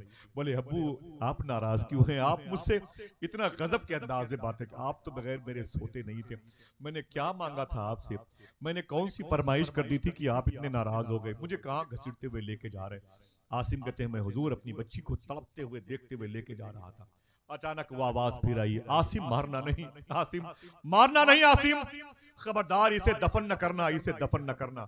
जनाब आसिम कहते हैं हुजूर मैं फिर रुक गया, बच्ची के बालों को पकड़े हुए था। बच्ची मेरी तड़प रही थी, 2.5-3 साल की। मैंने देखा तो आवाज थी, आवाज देने वाला नहीं था। मैं कांपा, लर्जा, फिर आगे बढ़ा, मक्के के उसी मैदान में पहुंचा। मैंने डांट करके अपनी बच्ची को बिठा दिया। जनाब आसिम कहते हैं दोपहर का वक्त था, मैं गड्ढा खोदने लगा। गड्ढे से मिट्टी निकल निकल कर मेरे कुर्ते पर पड़ती तो मेरी छोटी सी बच्ची खड़ी हो जाती और फिर मेरे जुब्बे से अपने उंगलियों से मिट्टी को हटा के बोलती, अब्बू आपके कपड़े गंदे न हो जाएं, मैं उसे साफ करना चाहती हूँ, आप इतना परेशान क्यों हैं? क्या जरूरत है आपको दोपहर में ये काम करने की? जनाब आसिम कहते हुजूर मेरी बच्ची छोटी छोटी उंगलियों से मेरी पेशानी पर जो पसीने आते थे उसे पोछा करती थी। मैं उसे डांटता था, वो पोछा करती थी। मेरे आका फरमाते हैं फिर क्या हुआ? जनाब आसिम कहते हैं मतलब भर का गड्ढा हुआ ना, मैंने अपनी बेटी के बाल को पकड़ा, उसमें उठा के पटक दिया। जब मेरी बेटी जमीन पर गिरी तो चीख पड़ी। मैंने बाएं पांव से अपनी बेटी के सीने को दबाया, बाएं पांव से अपनी बेटी के सीने को दबाया और दाहिने पांव से मैंने अपना बैलेंस से बराबर किया। जनाब आसिम कहते हैं हुजूर मेरी बेटी चीखती रही, मेरे बाप क्यों आप मुझसे नाराज है? मैंने क्या मंगाया था आपसे? कौन सी फरमाइश की थी? कौन सी आपके औकात से बढ़ के मैंने आपसे शय मांगी थी? मैंने क्या कहा था कि आप मुझे ये ले आए? आपको ना लाना हो, मैं, मेरे बाप मुझे मारे मत, भूखी रहूंगी लेकिन मैं तुम्हें अपना बाप कहूंगी। आप मेरे सब कुछ है, बगैर आप मुझे लिए हुए खाना नहीं खाते थे, आज आपको क्या हो गया? जनाब आसिम कहते हैं सरकार मैं बेतहाशा पत्थर दिल लेकर के मिट्टी अपनी बच्ची के चेहरे पर डालने लगा, उसके हाथ पांव बंद करने लगा। मेरी बच्ची तड़पती रही। जब मेरी बेटी समझ गई कि मेरे शौहर के जिस्म पर अब रहम का कोई भी नूर नहीं काम करेगा, तब मेरी बच्ची ने धंसती हुई आंखों से खुदा से कहा, ऐ मेरे मौला मेरा कसूर क्या है? मुझे क्यों पैदा किया जाता है? तुझसे मैंने पैदा होने के लिए कहा नहीं था मेरे मौला, तूने चाहा तो मैं पैदा हुई हूं। ऐ मेरे मौला कोई अपनी ख्वाहिश नहीं थी, तेरी मर्जी के मुताबिक, तेरी मंशा, तेरी रजा के मुताबिक हम बच्चियां पैदा होती। ऐ मेरे मौला इतनी बेदर्दी से अगर हमें मौत के आंगन में जाना ही है तो हमें पैदा क्यों किया जाता है? ऐ मेरे मौला माफ कर दे, तेरी बारगाह से कोई ख्वाहिश जर की तलब नहीं है, लेकिन ऐ मेरे मौला इतनी बेदर्दी की मौत मेरी छोटी सी उम्र में, तू रहीम है मेरे मौला, रहम फरमा, करम फरमा। और ये जो मक्के की ये खराब रस्म है, ऐ मेरे मौला इस खराब रस्म की कलाई मोड़ने वाली कोई ऐसी पाकीज़ा उंगलियां भेज दें जो उंगलियां वजह तख्लीक़ कायनात के मुबारक हाथों से इत्तिसाल का शरफ पा चुकी हों। ऐ मेरे मौला कोई ऐसा बाजू भेज दे जो यतीमों का सहारा बन जाए, जो बेवाओं की खबरगिरी करने वाला हो, जो भूखे और प्यासी और यतीमों का दर्दमंद दिल रखने वाला हो। जनाब आसिम कहते मेरी बीवी, मेरी बेटी चीखती रही, धंसती हुई आंखें मिट्टी में डूबी, मेरी बच्ची की चीख बुलंद हुई और फिर हमेशा के लिए दम तोड़ दिया। मैंने मिट्टी उसके चेहरे पर डाला और फावड़े को वहीं पर फेंका और पत्थर दिल लगते हुए अपने घर आ गया। न मुझे मक्का अच्छा लगा, न मक्के की गलियां, मुझे सुकून न मिलता था, मेरा घर उजड़ गया। बीवी से बात करता, मेरी बीवी मेरी तरफ देखती नहीं थी। मैं पड़ोस के घर में जाता तो लोग मुझसे बात नहीं करते थे, बोले आसिम तूने उस बच्ची को मारा है जिस बच्ची के बिना तू सोता नहीं था, जिसके प्यार के साए में तुझे नींद आती थी। आसिम कहते हुजूर मेरी दुनिया उजड़ गई, मेरी दुनिया उजड़ गई मेरे आका। फिर हुजूर के कदम से लिपट गए, लिपट के बोले आका मुझे सिर्फ इतना बता दीजिए, 6 बच्चियों को जिंदा मैंने दफन किया है, क्या अल्लाह मेरे गुनाहों को माफ कर देगा? हुजूर ने रो के फरमाया आसिम ये जिहालत के दौर की तुम्हारी कारस्तानियां थी, तुमने अब इस्लाम कबूल कर लिया है, अल्लाह करीम है जरूर माफ करने वाला है। लेकिन आसिम कहते हैं आसिम ने एक सवाल किया था, अब इस सवाल को देखो, और इसी जवाब पर इतनी बड़ी कहानी का दारो मदार है। अगर जवाब आपके दिलों तक पहुंच जाए तो इन मुबारक उलमा किराम के कदम की बरकतों को गवाह बनाइएगा और अपने हाथों को उठा के सरकार की आमद आमद के नारे लगाइएगा। जनाब आसिम ने कहा था हुजूर 5 बच्चियों को जिंदा दफन किया है, कितनी ऊंची बोले, 5 बच्चियों को जिंदा मैंने दफन किया है, 5 बच्चियों को जिंदा मैंने दफन किया है। लेकिन आका कभी वो आवाज नहीं आई जो आवाज 6वीं बच्ची के दफन करने के वक्त आई थी। आवाज आती थी आसिम खबरदार, आसिम खबरदार, आसिम खबरदार, इसे मारना नहीं। हुजूर के कदमे नाज से लिपट के बोले आका मुझे सिर्फ इतना बता दीजिए, वो आवाज 6वीं बच्ची के दफन के वक्त क्यों आ रही थी? जवाब दीजिए सुभान अल्लाह कहते हुए। मेरे आका रो के फरमाते आवाज इसलिए आई थी 6वीं बच्ची के दफन करने के वक्त कि उस वक्त मैं मक्के शरीफ में पैदा हो चुका था। अल्लाह अल्लाह अल्लाह अल्लाह, मैं मक्के शरीफ में पैदा हो चुका था। रब मेरा नहीं चाहता कि जिस शहर में मेरा हबीब गया हो उस शहर में कोई किसी बच्ची पर जुल्म कर रहा हो। शम्मा की लौ न बुझी और न लहराई है, यूं ज़ियारत को तेरे दर पे हवा आई है। लोग आते हैं तो आती है घरों में रौनक, आप आए हैं तो दुनिया में बहार आई है। दुल्हने बनती हैं जो होती थी जिंदा दरगोर, या रसूल अल्लाह तेरी सरकार में मातम नहीं शहनाई है। जनाबे आसिम कहते हुजूर ने फरमाया आसिम मैं उस वक्त मक्के में पैदा हो चुका था। जरा हाथों को उठा के बोल दो सरकार की आमद, बोलो बोलो सरकार की आमद। मेरे आका सल्लल्लाहु अलैहि वसल्लम 7 दिन के हुए तो अम्मी हलीमा आ गई। जिन जिन लोगों ने सुभान अल्लाह का, अल्लाह उनकी माओं की मगफरत फरमा दे। ये हुजूर की माँ है, हाथों को उठा के बोलो इनके नाम पे सुभान अल्लाह। मैंने इनकी मदार शरीफ पर हाजिरी भी दी है। मैंने इनके घर में 2016 या 17 में अफ्तारी की है, जिस घर में हुजूर का बचपन गुजरा। जरा मोहब्बत से कह दो सुभान अल्लाह। अल्लाह उलमा के नालैन के दुफैल में हमारे इन तमाम तर भाइयों को अम्मी हलीमा के मकान की ज़ियारत का शरफ अता फरमा दे। हाथों को उठा के बोलो आमीन। अम्मी हलीमा आ गई। ये कौन है? ये सीमा की माँ है। कौन है? अब्दुल्ला की माँ है। कौन है? जनाबे हारिस की बीवी है। तकरीबन 200 किलोमीटर दूर से मक्के आ गई, मक्के आ गई और पता किया कि ऐसा कोई बच्चा मुझे मिल जाए जिसे दूध पिला के अपने घर की गरीबी दूर करूं।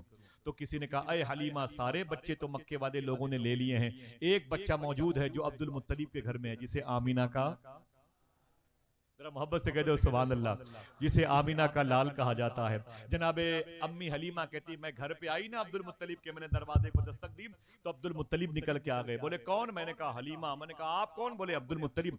तो जनाबे हलीमा कहती हैं तुम्हारे घर में कोई शहजादा आया है? तो जनाबे अब्दुल मुत्तलिब कहते तुझे कैसे पता चला? तो अम्मी हलीमा कहती हैं कि तेरे घर के रास्ते महक रहे हैं, घर के दरो दीवार महक रहे, कोई मामूली शहजादा नहीं है तेरे घर में। तो ऐ अब्दुल मुत्तलिब अगर इजाजत दो तो मैं तुम्हारे बच्चे को, तुम्हारे बेटे को, तुम्हारे पोते को दूध पिलाऊं 1-1.5-2 साल के लिए। तो जनाब अब्दुल मुत्तलिब कहते हैं तुम मेरे बेटे को लेके जाना चाहती हो? तो अम्मी हलीमा ने कहा हाँ हाँ मैं तेरे बेटे को लेके जाना चाहती हूँ, अगर इजाजत हो तो मैं लेके जाऊं। अब सुने जवाब। अल्लामा ये मशाइख उज़ाम जो बैठे हुए हैं, मैं इनके कदम को चूम करके, और उस्तादुल असातिज़ा अल्लामा सत्तार साहब क़िबला और हाफिज क़याम साहब बैठे हुए हैं, सुने आप। जनाब अब्दुल मुत्तलिब कहते हैं तू लेके जाना चाहती है? बोले हाँ मैं आपके बेटे को लेके जाना चाहती हूँ। तो अब्दुल मुत्तलिब कहते हैं सुन हलीमा, इससे पहले कई और औरतें आ चुकी हैं, कई और औरतें आ चुकी हैं, खाली यहाँ जा चुकी हैं। अम्मी हलीमा कहती हैं क्यों, क्या किसी ने आपके बच्चे को नहीं लिया? तो दादा अब्दुल मुत्तलिब कहते नहीं ये मत कहो, ये कहो कि किसी को मेरे बेटे ने कबूल नहीं किया, किसी को मेरे बेटे ने कबूल नहीं किया। तू क्या चाहती हलीमा? बोले कि मैं तुम्हारे शहजादे को देखना चाहती हूँ। तजल्लियाते रहमतुल आलमीन में लिखा हुआ अम्मी आमिना को लेकर के हुजूर डिलीवरी होम में गए, जिस घर में, जिस कमरे में हुजूर आराम कर रहे थे, जिस कमरे में हुजूर आराम कर रहे थे, समझ रहे हैं, जिस कमरे में हुजूर आराम कर रहे थे। 7 दिन के हैं हुजूर, कितने दिन के? अम्मी आमीना बैठी हुई थी और हुजूर हरे रंग की चादर बिछाए हुए। किस कलर की? सब बोले हरे रंग की चादर बिछाए हुए, सफेद हल्का सा ऊनी कपड़ा, सॉफ्ट कपड़ा हुजूर के चेहरे मुबारक पर रखा हुआ था। अम्मी हलीमा कहती हैं कि हुजूर आराम कर रहे थे। आराम नहीं, दुनिया को आराम देने की फिक्र में डूबे हुए। जनाबे आमीना को देखा, अम्मी हलीमा खुश हो गई। बोले आमीना तुम्हारा बेटा है वो जो पैदा हुआ है? फरमाया हाँ। कहा कहाँ? बोले ये आराम कर रहे हैं। देखा तो हरे रंग की चादर पे हुजूर आराम कर रहे हैं। मोहब्बत से कह दो सुभान अल्लाह। नबियों के सरदार की बात चल रही है। अम्मी हलीमा कहती मैंने देखा तो मैंने कहा अय अब्दुल मुत्तलिब, अय आमीना, अगर जहमत न हो, तकलीफ न हो तो अपने बेटे के सर से पर्दा हटाएं। देखें, फिर से कह दें सरकार की आमद, अपने बेटे के सर से पर्दा हटाएं, अपने बेटे के सर से पर्दा हटाएं। तो जनाबे आमीना कहती है मैंने अपने लाडले मोहम्मद सल्लल्लाहु अलैहि वसल्लम के सर से, चेहरे मुबारक से पर्दा हटाया। जैसे पर्दा हटाया ना, तो खुदा की कसम अम्मी हलीमा कहती है मैंने हुजूर की चमकदार पेशानी, लब, रुखसार देखे तो मैं थर थर थर कांपने लगी। अभी 7 दिन के हैं हुजूर, तो अम्मी हलीमा कहती मैं कांपने लगी। मेरा इमाम कहता जब बड़े होंगे तो ये आलम होगा, तेरे आगे यूं हैं दबे लचे फुसहा अरब के बड़े बड़े, कोई जाने मुंह में ज़बां नहीं, नहीं बल्कि जिस्म में जान नहीं। अम्मी हलीमा कहती है मैंने कहा आमीना तेरा लाडला बड़ा प्यारा है, ऐसी आंखें मैंने कभी नहीं देखी। आवाज आई देखती भी कैसे, बनाने वाले ने ऐसी आंखें बनाई ही नहीं है। अम्मी हलीमा कहती है आमीना मुझे दे दे, अपने बच्चे को दे दे। तो हुजूर ने अपनी नजरें खोली, पलकें खोली, अम्मी हलीमा की तरफ देखा। अम्मी आमिना ने अपने लाडले को उठाया। अम्मी हलीमा कहती मैंने अपने दामन को फैलाया तो हुजूर मेरे दामन में उछल के आ गए, मचल के आ गए। जब मेरे सीने से लगे तो मैंने जल्दी से अपना पिस्तान खोला। इशारे की बात सुने, अम्मी आमिना कहती हैं मेरे सामने अम्मी हलीमा ने जल्दी से अपना पिस्तान, दूध मुबारक खोला और हुजूर के मुंह मुबारक को अपना पिस्तान हवाले कर दिया। अम्मी हलीमा कहती हैं हुजूर मेरा दूध मुबारक पीने लगे। मोहब्बत से कह दें ये बात बताने की नहीं है, कोई नई बात नहीं, लेकिन इसमें नई बात है। एक ऐसी बात है जो कम हमने सुनी है, आपने हमेशा सुनी है। अम्मी हलीमा कहती हैं कि हुजूर मेरे दाएं पिस्तान का दूध पीने लगे। कौन से पिस्तान का? फिर से बोलो, याद रखना, कौन से? दाएं पिस्तान का। 1 डेढ़ 2 साल तक, जब तक अम्मी हलीमा कहती हैं मैंने हुजूर को अपने घर में रखा, कभी हुजूर ने मेरे बाएं पिस्तान का दूध नहीं पिया। जब भी पिया हुजूर ने, बोले भाई, दाएं पिस्तान का दूध पिया, कभी हुजूर ने बाएं पिस्तान का दूध नहीं पिया। बाद में पूछा गया क्यों, तो हुजूर ने फरमाया इसलिए मैंने बाएं पिस्तान का दूध नहीं पिया कि आमिना मेरी मां थी, हलीमा मुझे दूध पिलाने के लिए आई थी। हलीमा के एक शौहर थे हारिस, हारिस से उनका एक बेटा था जिसका नाम था अब्दुल्ला, वो भी छोटा था। मैंने एक पिस्तान का दूध उसके हवाले कर दिया था। मेरा इमाम कहता है भाइयों के लिए तर्क पिस्ता करें, बचपने की अदालत पे लाखों सलाम। भाइयों के लिए तर्क पिस्ता करें। बात नदीम में यहां नहीं है, बात आगे बढ़ती है। सुने, इसी हिंदुस्तान के पार्लियामेंट में 30 साल पहले एक सवाल किया गया था, एक सवाल किया गया कि मुसलमानों के नबी ने इंसाफ नहीं किया, मुसलमानों के नबी ने इंसाफ नहीं किया गया। बोले क्या किया? बोले इंसाफ नहीं किया गया। तब एक मुस्लिम मेंबर ऑफ पार्लियामेंट से खड़े हो गए, बोले असेंबली के स्पीकर इजाजत दो तो मैं इनके सवाल का जवाब दूं। जो जवाब दिया, अगर हाथों को उठा के बोल दो सुभान अल्लाह तो बताऊं आपको। शकील भाई इजाजत दीजिए, कोई जहमत बंद कर दो। जरा हाथों को उठा के बोले सरकार की आमद, ऊंची बोले, ऊंची बोले सरकार की आमद। बोले मुसलमानों के नबी ने इंसाफ नहीं किया। बोले मेरे नबी ने बचपन में इंसाफ किया, अपनी मां हलीमा के दाएं पिस्तान का दूध पी के बाएं पिस्तान को छोड़ दिया अपने दूसरे भाई के लिए जो अम्मी हलीमा के बेटे थे। इससे बड़ा इंसाफ क्या होगा? तब साइंस ने इस पर गौर किया। ये बताओ कि हुजूर ने, मुसलमानों के नबी ने, अगर एक ही पिस्तान का दूध हुजूर को पीना था तो बाएं का भी तो पी सकते थे। भैया समझे मेरी बात? बाएं का भी तो पी सकते थे। अगर हुजूर ने दाएं का पिया तो बाएं का भी पी सकते थे। तब उस मुस्लिम मेंबर ऑफ पार्लियामेंट में कहा, रिकॉर्ड है हिंदुस्तान के असेंबली में, ये जुमला रिकॉर्ड है, अभी भी रिकॉर्ड है। उसने कहा असेंबली की स्पीकर सुने आप, और जिसने कहा कि नबी ने इंसाफ नहीं किया सुने, साइंस ने इस पर रिसर्च किया यूरोप में कि मुसलमानों के नबी ने दाएं पिस्तान का दूध क्यों पिया, बाएं का क्यों नहीं पिया, तो साइंस ने इस बात को बताया हुजूर की तरफ से कि दाएं पिस्तान में औरतों के दूध कम होता है, औरतों के दाएं पिस्तान में दूध कम होता है और बाएं में ज्यादा होता है। हुजूर ने कम दूध वाला पिस्तान पी के बता दिया, अरे हलीमा मैं भूखा रहूं ये चलेगा, लेकिन मेरा भाई भूखा ना रहे। आए अल्लाह अल्लाह, जरा हाथों को उठा के बोले, हाथों को उठा के बोले माशाअल्लाह। भाइयों के लिए तर्क पिस्ता करें, भाइयों के लिए बहुत बहुत शुक्रिया, बहुत बहुत शुक्रिया, बहुत बहुत शुक्रिया, बहुत बहुत शुक्रिया।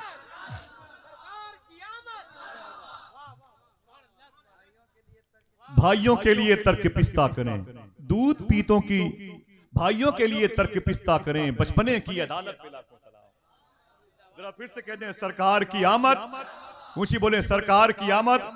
अम्मी हलीमा हुजूर को लेके अपने घर आ गई। घर उनका 200 किलोमीटर के फासले पर था। कितने? कम से कम 200 लोग बोले कितने? आवाज रिकॉर्ड हो रही है। कितने फासले पे था? तकरीबन अम्मी हलीमा का मकान 200 किलोमीटर के फासले पे था। आप जाओगे इंशाल्लाह, हाथों को उठा के बोलो इंशाल्लाह। हुजूर से इतनी मोहब्बत करते हो तो जरूर जाओगे इंशाल्लाह। फिर से कहते हैं सरकार की आमद। अम्मी हलीमा कहती है मैं हुजूर को सीने से लगा के अपने घर आ गई, अपने घर आ गई। जब घर आई तो मैंने क्या देखा, मेरे घर के आंगन में खजूर का पेड़ था। काय का? ऊंची काय का पेड़ था? खजूर का पेड़ था। वही पेड़ उनके लिए बिजनेस, उसकी फलें आती तो अम्मी हलीमा के बच्चे पल जाते। 2 बच्चे थे उनके, एक बेटी एक बेटा। बेटी का नाम था सीमा, बेटे का नाम था अब्दुल्ला।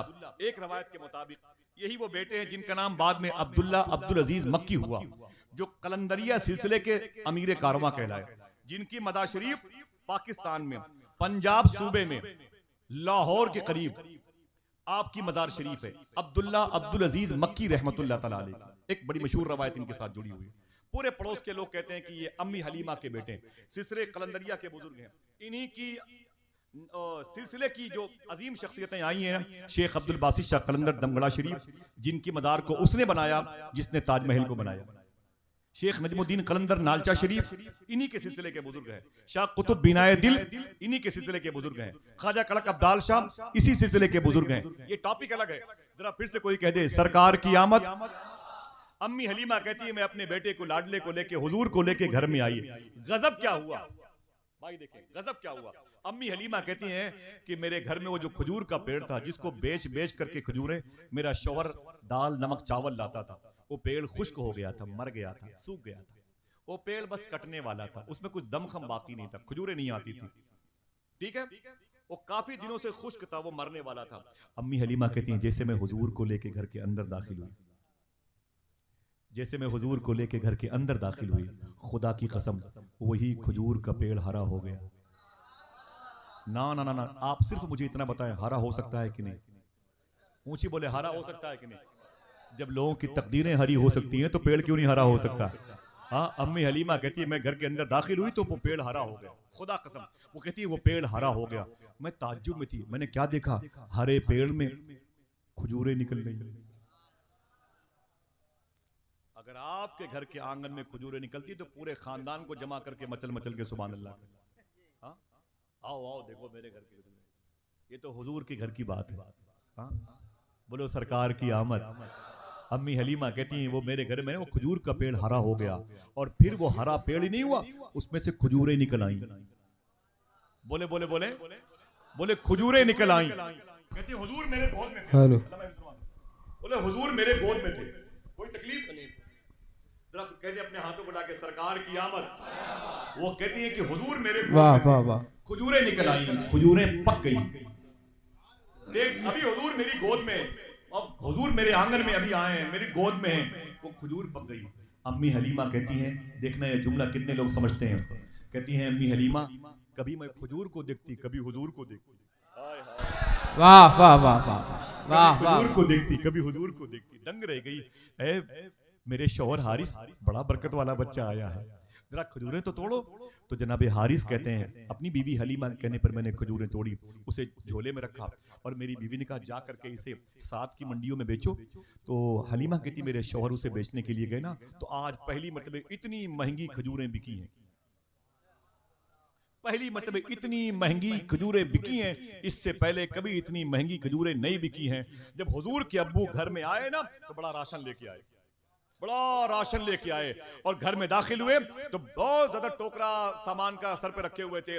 तो गोया मेरे नबी ने पहले ही दिन बता दिया, अय हलीमा तू क्या मुझे पालेगी, तेरे खानदान की परवरिश के लिए मैं खुद आ गया हूँ। वाह वाह वाह वाह वाह, नारे तकबीर, दोनों हाथों को उठा के नारे तकबीर, नारे रिसालत, सरकार की आमद, आका की आमद, मक्की की आमद, मदनी की आमद, बहारे अव्वल कॉन्फ्रेंस, हजरत अल्लामा आसिफ रजा सैफी, सुभान अल्लाह।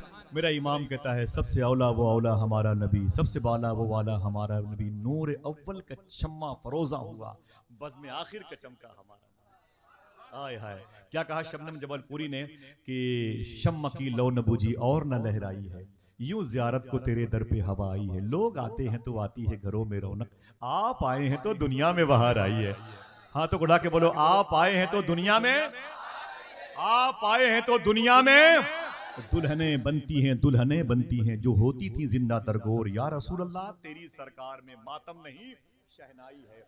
सरकार की आमद मेरे आका ने साबित कर दिया, अय हलीमा तू क्या मुझे पालेगी, नदीम भाई मैं खुद तेरे खानदान की परवरिश के लिए आ गया हूं। शायर कहता है उसे साथ अपने तू लाई हलीमा, है जिसकी खुदा तक रसाई हलीमा, तेरे बच्चे जो खर्च करते हैं घर में वो है आमीना की कमाई हलीमा। हाय हाय, तेरे बच्चे जो खर्च करते हैं घर में वो है आमीना की। बोले बोले सरकार की आमद, ऊंची बोलो सरकार की आमद।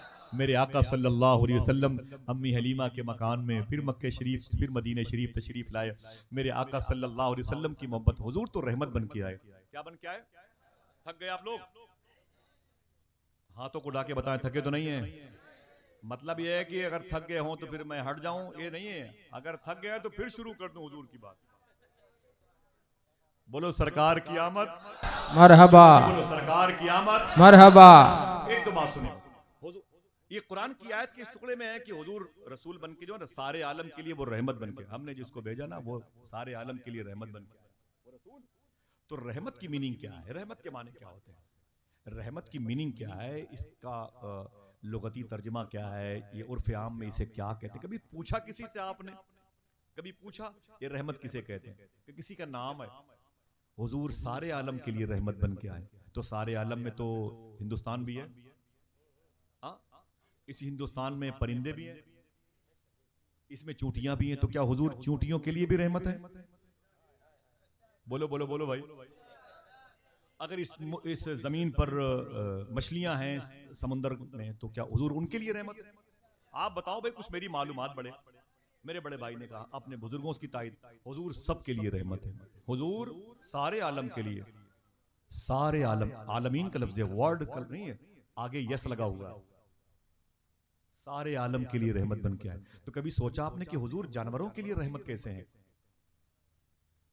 हुजूर की पैदाइश का मामला है और इसी आयत में जब हुजूर के भेजने की बात की अल्लाह ने, तो ये नहीं कहा कि मेरा हबीब बड़ा करीम है, बड़ा रहीम है, वो रसूलों का सरदार है, मस्जिद अक्सा में इमामत फरमाएगा, उसकी माँ का नाम आमिना होगा, बाप का नाम अब्दुल्ला होगा, उसकी दादी का नाम फातिमा होगा, परदादी के लोग सलमा कहेंगे वगैरह वगैरह। ना ना ना, अल्लाह ने फरमाया कि वो कायनात का, वो पूरी दुनिया में सबसे अजीम रहमत वाला वजूद लिए होगा। हुजूर को रहमत वाला नबी कहा अल्लाह ने। हुजूर अगर जमीन पर इंसानों के लिए रहमत है तो इसी इंसानों के पास जानवर रहते हैं। आज पता करते हैं हुजूर जानवरों के लिए कैसे रहमत बन गया। एक बात सुने, इसके बाद एक आखिरी बात करूंगा, ठीक है? जरा कोई फिर से कह दे सरकार की आमद, ऊंची ऊंची आवाज में, माशाअल्लाह, सुभान अल्लाह। सलामत रखे आप सबको। बहुत बहुत ही मुबारक समाते हैं, बड़ी याद आती है, एक साल के बाद मुलाकात होती है बड़ी मुश्किल में। खैर भाई शकील भाई की कोशिश रहती है और ऐसों की ज़ारत हो जाती है आप सबकी इसी बहाने, और फिर नदीम भाई से, पैकर भाई से मुलाकात हो गई, भैया से। अल्लाह सब पर करम फरमाए। कमेटी वालों का इखलास बड़ा प्यारा है, दुआ करो कभी यही जिक्र रसूल की मजलिस हम सबको अल्लाह मदीने में मनाने की तौफीक अता फरमाए, आमीन कह दो इंशाल्लाह। अभी तकरीबन एक हफ्ते के बाद बगदाद शरीफ का सफ़र है। बगदाद में इंशाल्लाह आप सबका सलाम गौस पाक की बारगाह में पेश करूँगा इंशाल्लाह। कई जगह जाना है, ईरान भी जाना है, गया मैं कई मरतबे ईरान, लेकिन गौस पाक की अम्मी जान की मदार शरीफ पर पहली मरतबे जाना मेरी बड़ी ख्वाहिश है, बहुत दिनों से। दुआ करो हाज़िरी हो जाए इंशाल्लाह। यहाँ या तो एयरपोर्ट से पता चला कि वो हारून रशीद भाई माशाल्लाह वो भी बगदाद शरीफ का सफ़र किए और मैंने उनके पैरों को चूम लिया। बोले आरासी भैया क्या कर रहे हो? मैंने कहा आप बगदाद शरीफ जाने वाले हो। मेरी नज़र में हर वो शख्स मोहतरम है जिसके दिल में गौस पाक की मोहब्बत है। मोहब्बत है कि नहीं है? मेरा टॉपिक ही नहीं है, वरना बातें करता गौस पाक, बातें करता गौस पाक की। मेरा टॉपिक ही नहीं, बात है कि हुजूर आए। गौस पाक की बारगाह में जाने की ख्वाहिश पैदा होती कि नहीं होती? हाथ उठा के बोलो, गौस पाक की मोहब्बत दिल में रखा करो। 11वीं का महीना शकील भाई, पेकर भाई सुनो, 11वीं के महीने में धूम धूम से अपने पूरी कमेटी वाले बोलो लंगर करेंगे इंशाल्लाह। बोलो हाथ उठा के लंगर करेंगे इंशाल्लाह। लंगर कीजिएगा इंशाल्लाह, बिला तफरीक सबको दीजिएगा। जिसने हुजूर की तौहीन की उसको छोड़ के सबको दीजिएगा इंशाल्लाह। ठीक है ना भाई, समझ गए? सबको दीजिएगा इंशाल्लाह। ठीक है, ये गौस पाक का, गौस पाक से मोहब्बत करो। गौस पाक के कई खादिम हैं, 2-3 के नाम याद आ रहे हैं, ले लूं? मना करोगे तब भी लूंगा, तो मोहब्बत है। गौस पाक के खादिम का नाम है शेख रजा। शेख रजा। गौस पाक के खादिम का नाम है शेख बका बिन बतू। कोई सुभान अल्लाह कह सकता है? गौस पाक के खादिम का नाम है शेख अली बिन हैती। गौस पाक के खादिम का नाम है शेख अबू हफ्स अल हसनी अल मूसली। गौस पाक के खादिम का नाम है शेख कबीरुद्दीन दूला शाह गुजराती। गौस पाक के खादिम का नाम है शेख अबू सईद कैलवी। एक खादिम का नाम है शेख बारकी। गौस पाक के एक खादिम का नाम है शेख मुनव्वर शाह इलाहाबादी। शेख मुनव्वर शाह, बड़े बड़े खादिम गौस पाक के, बड़े बड़े खुदमा माशाल्लाह। एक खादिम है शेख अबू सईद कैलवी। फिर सुने, शेख अबू सईद, अबू सईद कैलवी। बरकत के लिए अब आप ये नाम लें, फंस गए। अबू सईद कैलवी, बरकत के लिए इंशाल्लाह। अल्लाह अल्लाह ताला ज़बानों को पाक फरमाए माशाल्लाह, मुबारक हो। बस बरकत के लिए कहा, वरना मुझे तो याद है। अबू सईद कैलवी ये कहते हैं मैं अपने घर में सो रहा था, हुजूर गौस पाक के खातिम थे। देखिए शकील भाई, वो कहते हैं मैं अपने घर में सो रहा था और मैंने ख्वाब में मदीने वाले को देखा। हाय हाय, जो देखना चाहते हैं वो जल्दी जल्दी सुभान अल्लाह कहते हैं। कहते मैंने हुजूर को ख्वाब में देखा तो मैं हुजूर के नालेन शरीफ से लिपट गया। मैंने कहा आका, फरमाया हुजूर ने क्या बात है? तो मैं कहता हूँ, मैंने कहा हुजूर देखें, मैंने कहा आका मुझे सिर्फ इतना बता दें, ओ जो आप पढ़ते ना मनकबत है मेरे भाई लोग मिलके, यार वो रायगा नहीं जाएंगे इंशाल्लाह, बहुत तासीर है उसमें, जरा मोहब्बत से सुनेंगे इंशाल्लाह गौस पाक की मनकबत मेरे भाइयों से। वो कहते हैं कि मैंने हुजूर से पूछा आका आप मुझे सिर्फ इतना बता दें, क्या मैदान महशर में मेरी बख्शिश हो सकती है? सो गए? सवाल समझ गए? शेख अबू सईद कैलवी ने फरमाया, किससे? आका करीम से, मदीने वाले आका से, ख्वाब में, हुजूर इतना बता दें क्या मैदान महशर में मेरी बख्शिश हो सकती है? तो हुजूर ने फरमाया, अय अबू सईद कैलवी सुन, जिसके दिल में मेरे अब्दुल कादिर की मोहब्बत होगी जरूर बख्शा जाएगा। अल्लाह अल्लाह अल्लाह अल्लाह अल्लाह, सुभान अल्लाह, जरा मोहब्बत से कह दो सुभान अल्लाह। और टॉपिक है, कभी किसी मौके पर आऊंगा बगदाद शरीफ से वापसी के बाद तो फिर गौस पाक की बातें करूंगा इंशाल्लाह। तब आप आएंगे नहीं आएंगे इंशाल्लाह? कहाँ जाएंगे? कहाँ जाएंगे? जहाँ जाएंगे वो सब जमीने गौस पाक की, दौड़ा दौड़ा के गौस पाक की बातें सुनाई जाएंगी। जिस घर में आराम करोगे दरवाजों पर माइक लगेगा इंशाल्लाह, समझे? ये गौस पाक की बातें हुई। मेरे आका सल्लल्लाहु अलैहि वसल्लम जानवरों के लिए भी रहमत बन के आए। अब अगर हम अपने भाइयों के लिए रहमत नहीं है तो दुश्वारी पैदा हो। बड़ा अच्छा लग रहा है, बस बातें खत्म है करीब करीब। सुने जरा, बोल दें सरकार की आमद तो हुजूर सारे आलम के लिए रहमत आए। बड़ी मशहूर बात है, जानवरों के लिए कैसे रहमत आए। बात मुझे वो नहीं करनी जो बहुत सुनी है, उसके बाद की करनी है। हुजूर फरमाते मैं मदीने शरीफ के करीब के जंगलों में था, मदीने के करीब में, जंगलों के करीब में था। एक शिकारी को मैंने देखा कि हिरनी को उसने कैद कर लिया। मशहूर बात है, एक शिकारी ने एक हिरनी को कैद कर लिया। मेरी बात समझ गए भाई? शिकारी ने हिरनी को कैद कर लिया, हिरनी को कैद कर लिया। जब कैद कर लिया ना तो हुजूर फरमाते हैं कि मैं भी जंगल में गया था। जैसे जाल के पास शिकारी आया तो हिरनी ने अपने शिकारी को देखा तो रोने लगी, समझ गई मुझे काट डालेगा, मुझे खा डालेगा। मेरी जिस्म की बोटियां बोटियां अलग कर देगा। तो हिरनी ने शिकारी को देखा तो रोने लगी। नदीम भाई, शिकारी को हिरनी ने देखा तो रोने लगी। फिर हिरनी कहती है मैंने इधर देखा तो हुजूर आ गए, उधर देखा तो रोने लगी, इधर देखा तो हंसने लगी। अगर कोई मारने वाला आया है तो कोई बचाने वाला आया है। अल्ताफ हुसैन हाली क्या बोलता है, वो नबियों में रहमत लक़ब पाने वाला, मुरादें गरीबों की बरलाने वाला। मेरा इमाम कहता है कि जानवर भी करे जानवर भी पेड़ सजदे में गिरा करते हैं, हाँ? जानवर भी करे उनसे फरियाद, पेड़ सजदे में गिरा करते हैं। हिरनी ने हुजूर को देखा मुस्कुराने लगी, उसको देखा तो रोने लगी। फिर मेरे आका से मुखातिब होके हिरनी ने क्या कहा बताऊं? आवाज पहुंची, थक गए? हिरनी ने हुजूर से कहा आका मेरे 2 बच्चे हैं, बहुत देर से जाल में कैद हूं, अगर आप थोड़ी देर के लिए, मिसाल के तौर पर आधा घंटा मान लो, थोड़ी देर के लिए मुझे अपनी जमानत पर रिहाई दिलवा दें, थोड़ी देर के लिए अपनी जमानत पर रिहाई दिलवा दें तो मैं अपने छोटे छोटे बच्चों को दूध पिला के वापस आ जाऊंगी। तो हुजूर ने शिकारी से कहा ओ शिकारी सुन। कहा क्या बात है? खूबसूरत चेहरे वाले अजनबी इंसान, बात क्या है? हुजूर फरमाते हैं ये जाल किसका है? उसने कहा मेरा है। कहा ये जाल में, हिरनी बोले मेरी है, मैंने कैद किया। हुजूर फरमाते हैं थोड़ी देर के लिए इस हिरनी को छोड़ दे। बोले थोड़ी देर के लिए क्यों? बोले अपने बच्चों को दूध पिला के वापस आ जाएगी। तो उसने कहा कैसी बातें करते हो, ये इस जाल से निकलने के बाद वापस आएगी? आप कैसी बातें करते हो? हुजूर मुस्कुराए, गोया आवाज आई तूने सही कहा, तेरे कहने से वापस नहीं आ जाएगी, मेरे कहने से चांद 2 टुकड़े हो जाता है।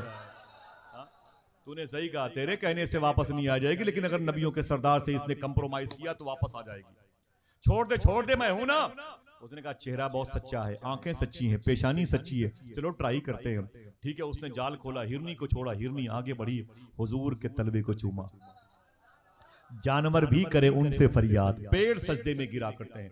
हिरनी ने अटखेलियां खेली और भाग के गई जंगल, गुफा में गई। 2 छोटे छोटे बच्चे थे, उन बच्चों को उसने दूध पिलाया और जैसे बच्चे दूध पीने लगे हिरनी रोने लगी। बच्चों ने कहा मेरी माँ रोती क्यों हो? माँ ने कहा अरे मेरे बच्चों जल्दी जल्दी दूध पी लो, वो तो तुम्हारी किस्मत थी कि आमीना के लाल आ गए, वरना अब तक तो शिकारी मुझे काट के खा डालता। तो बच्चों ने कहा कहाँ आमीना के लाल आ गए, कहाँ नबियों के सरदार आ गए, कहाँ बेवाओं की खबरगिरी करने वाले कौन आ गया, आका कहाँ आ गए?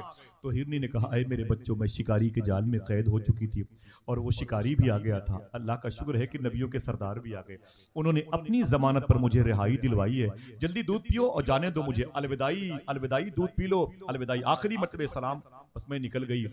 बच्चों ने अपनी माँ का दूध पीना तर्क कर दिया, बंद कर दिया। कहा माँ दूध अब बाद में पिएंगे, पहले आमीना के लाल के चेहरे को तो देख ले। आय अल्लाह अल्लाह, तेरा हुस्न मेरी निगाह में बखुदा खुदा की किताब है, तेरी बंदगी तो अलग रही, तुझे देखना भी सवाब है। दोनों बच्चे हुजूर के पास अपनी माँ के आए, साथ में आए। कोई हुजूर के नालेन शरीफ को चूमता, कोई हुजूर के तलवे नूर को चूमता। अजीब गरीब तरीके से इधर ये झूम रहे थे, उधर शिकारी घूम रहा था। उसने कहा आका को देख के आप कौन हैं? इतना ताज्जुब वाला मंजरनामा पहली मर्तबे देखा है। हुजूर फरमाते हैं आखिरी रसूल हूँ, जहन्नम से निकालने आया हूँ। कह दो सुभान अल्लाह। हाँ, जन्नत में लेके जाने आया हूँ। कुरान मुझ पर नाजिल हुआ है, यतीमों की खबरगिरी करता हूँ, जिसको प्यास लगे मेरी आंखें देख ले, जिसको भूख लगे मेरा चेहरा देख ले, मैं वो हूँ। शिकारी कहता है मुझे भी कलमा पढ़ा के मुशर्रफ भाई सलाम कर दीजिए। शिकारी ने इस्लाम कबूल किया। कहा हुजूर अगर आपने मुझे जहन्नम से आजाद किया है तो मैंने इस हिरनी को कैद से आजाद किया है। वो जन्नत की तरफ, ये अपने घर की तरफ, चैप्टर क्लोज। लेकिन बात आगे बढ़ती है। शिफा शरीफ में लिखा हुआ है और सरकार बायजीद बुस्तामी भी इसके रावी हैं। कहते हैं कुछ महीने, साल, 2 साल नहीं, 50-100 साल के बाद हुजूर के शहर में, हुजूर के रोजे पर 1.5, 2, 3 महीने के बाद एक हिरनी, फिर वही हिरनी, एक हिरनी मदीने के पहाड़ों से निकल के अटखेलियां खेलती हुई हुजूर के रोजे पे आती थी, अकेली आती थी। और जब तक हुजूर का रोजा नजर ना आता चलती रहती थी। जहां हुजूर का रोजा नजर आता वहीं हिरनी खड़ी हो जाती और जब तक खड़ी रहती रोती रहती दरबारे मुस्तफा। मैं चुप खड़ा हुआ हूं दरबारे मुस्तफा में, आंखों से बोलता हूं दरबारे मुस्तफा, सीने पे हाथ रख के मैं दिल को ढूंढता हूं, दिल मुझको ढूंढता है दरबारे। हाय हाय हाय, मैं चुप खड़ा हुआ हूं दरबारे मुस्तफा में, आंखों से बोलता हूं दरबारे मुस्तफा में, सीने पे हाथ रख के मैं दिल को ढूंढता हूं, दिल मुझको ढूंढता है दरबारे मुस्तफा। काश मेरे इन भाइयों को अल्लाह अपने हबीब का दरबार दिखा दे। आमीन आमीन, ऊंची बोलो आमीन। वो हिरनी जो है ना हुजूर की बारगाह में आती, जब तक खड़ी रहती रोती रहती। मालूम है आपको, मदीने के बूढ़े बूढ़े लोग जो लाठियों के सहारे चलते थे, उस हिरनी को देखने के लिए अपने अपने घरों से निकल आते थे। बच्चे खुश हो जाते थे, वो आ गई हुजूर से मोहब्बत करने वाली हिरनी आ गई। बच्चे नारा लगाते, वो झुंड के झुंड वो काफिले में लगाओ, आ गई हुजूर से मोहब्बत करने वाली हिरनी आ गई। बच्चे उसके पीछे पीछे नारे लगाते, खुश होते, पूरे मदीने में खुशियों का माहौल पैदा होता। लोग उस हिरनी को देखते रोते रहते, अरे मेरे मौला, ये जानवर हुजूर से कितना प्यार करता है, ये हिरनी हुजूर से कितनी मोहब्बत करती है। और सुनो, और दिल कहे तो कोई सुभान अल्लाह कह दिया। रावी कहता है, जब वो हिरनी हुजूर के रोजे से पलटती थी तो उल्टे पांव पलटती थी। हाय हाय हाय, मोहब्बत से फिर से कह दो सुभान अल्लाह। अल्लाह तुम्हारी माँ तुम्हारे बाप की मगफरत फरमा दे। आमीन कहो आमीन। वो हिरनी उल्टे पांव जाती थी, ये दरबारे मुस्तफा का अदब था। हाय हाय, उल्टे पांव जाया करती थी। अल्लाह अकबर अल्लाह अकबर। मालूम है आपको, इस पर रिसर्च हुआ, तहकीक हुई। यार पता तो करो, ये हर 2 महीने 3 महीने के बाद आती है। जब मदीने में कोई बिजनेस करने के लिए आता, लोग बोलते अब मैं जा रहा हूं, तो बच्चे बोलते चाचा रुक जाओ, शायद वो हिरनी आ जाए, शायद वो हिरनी आ जाए, उसे देख तो लो, उसे देख तो लो, बड़ी प्यारी हुजूर से मोहब्बत करती है। उसका सिलसिला चलता रहा। मदीने शरीफ में सूफिया किराम की मीटिंग बैठी, जरा ये तो पता करो वो कौन सी हिरनी है, वो कौन सी हिरनी है, कहां से आती है, हुजूर के दरबार में इतनी मुअद्दब तरीके से आती है, पता तो करो। उन पता करने वालों में बायजीद बुस्तामी भी थे। और बायजीद बुस्तामी कोई लोकल बुजुर्ग नहीं है, बुजुर्ग लोकल होता ही नहीं है, कोई हल्के में न ले आप। इनके बारे में शेख जुनैद बगदादी ने फरमाया कि बायजीद बुस्तामी का मकाम औलिया में ऐसे ही है जैसे फरिश्तों में जिब्रील का मकाम। ईरान की राजधानी है तेहरान, तेहरान से 900 किलोमीटर फासले पर मशहद, मशहद से 5 घंटे का फासला है बुस्ताम, जहां सरकारे बदिउद्दीन जिंदा शाह मदार के पीर सरकारे बायजीद बुस्तामी लेटे हुए, जिनका जिक्र हो रहा है। इंशाल्लाह हाजिरी होगी, आप सबका सलाम पेश होगा इंशाल्लाह। आप हैं बड़े खुशकिस्मत, अल्लाह आपके पैरों की मिट्टी मेरी पेशानी पर मल दे। सुने आप, बायजीद बुस्तामी थे, बड़े बड़े सूफिया किराम की मीटिंग में थी। मीटिंग में क्या पास हुआ, अगर जुमला आपके दिलों तो लग रहा है तो बोलिएगा इंशाल्लाह। हर तरफ से सुभान अल्लाह की आवाज। शायद किसी घर में कोई मरीज हो तो अल्लाह उसे शिफा अता फरमा दे। जब मीटिंग बैठी तो फैसला यह हुआ, ये तहकीक हुई, ये जो हिरनी हुजूर के दरबार में आती है, ये उसी नस्ल की हिरनी है जिस हिरनी को हुजूर ने शिकारी के जाल से बचाया था। अल्लाह अल्लाह अल्लाह, जिस नस्ल को हुजूर ने शिकारी के जाल से बचाया। जानवर भी हुजूर का एहसान याद रखे हुए, हम तो हुजूर के एहसान को भूल गए। दरूद भी नहीं पढ़ते, सच भी नहीं बोलते, झूठ से हमें कोई नफरत भी नहीं है। हुजूर रहमत बन के आए, हुजूर की उम्मत भी जमीन पर रहमत बन के मौजूद रहे। अगर रहमत आप नहीं बन सकते, रहमत वाले नबी की उम्मत में रहमत का साया आप पर पड़ा, रहमत की चादर आप न ओढ़ सके, तो जरूर दिलों में अभी कहीं न कहीं से ईमान की मुकम्मल रोशनी का इंतजाम नहीं हुआ। लिहाजा आए लोगों, 2 काम करो, कुल 2 काम, जुमला खत्म, कुल 2 काम करो। कोई हलफ नहीं उठाता, कोई कसम नहीं खिलाता, कोई कुरान के पारे आपके सर पे नहीं रखता। कुल 2 काम करो, इंशाअल्लाह हुजूर की रहमत वाली चादर में आ जाओगे। गौसे आजम फरमाते हैं, ऐ लोगों 2 काम करो, तुम 2 काम करोगे तुम्हारी बख्शिश की जिम्मेदारी अब्दुल कादिर जिलानी ले लेता है, मदीने वाले आका के नाम के सदक़े में। किसी ने पूछा वो 2 काम क्या है, गौस पाक फरमाते हैं, सच बोला करो और हलाल खाया करो। कोई मुश्किल, हाथों को उठा के बताएं, कोई मुश्किल क्या बात। इतना चीख चीख के मदरसों में उलमा का तकरीर करना, फिर पढ़ाई लिखाई, वही बेसहारा बच्चों के लिए खाने पीने का इंतजाम, किस कदर दुश्वारियां, काहे के लिए, इसी सच बोलने के लिए। समझ गए मेरे भाई, क्या कहा गौस पाक ने। और हाथों को उठा के बताओ, इंशाल्लाह इस पर अमल करेंगे। सब उठाओ तुम, कोई हलफ नहीं, मैं भी उठाता हूँ। दुआ करो अल्लाह हम सबको सच बोलने और हलाल खाने की तौफीक अता फरमाए। सच बोलने हलाल खाने की तौफीक अता फरमाए, सच बोलने और हलाल खाने की तौफीक अता फरमाए। खबरदार गर्दन कट जाए, गर्दन कट जाए, शरीयत की तरफ से अगर इजाजत ना हो तो कभी भी झूठ न बोलिएगा इंशाअल्लाह। ऊंची बोलो इंशाअल्लाह, सच बोल